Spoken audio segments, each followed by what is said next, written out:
Kahit magkayo, may solusyon para mapanatili ang romance. This is e-love.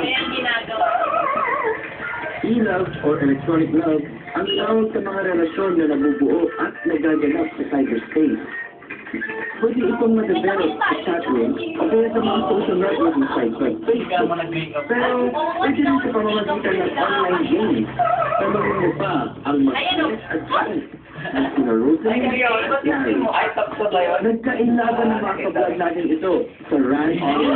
Gusto pa sabi kung paano kayo nagkakilala ni Larry. Mas matagal na siya nangyari sa akin. Super na ini-introduce niya yung media.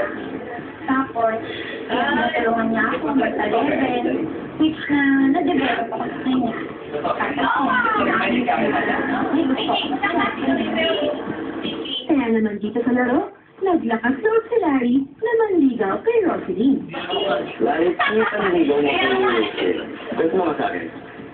Ano po, parang kunyari, tutulungan ko siya mag-quest, kung may kailangan siyang item, tapos bibigyan ko siya ng mga potion, or armor, weapon. Wow, galante! Hindi na flowers at chocolates lang, ha? Hindi pati mga weapons at pagkain na nilaregalo nila sa isa't isa. Ano ba iba yung relasyon ninyo online kumpara dun sa mga normal na couple? Siguro po yung maganda pong pagkakaiba nun sa ano, kung in-game kayo, mas nag-enjoy kayo kasi parehas yung hobby yun eh.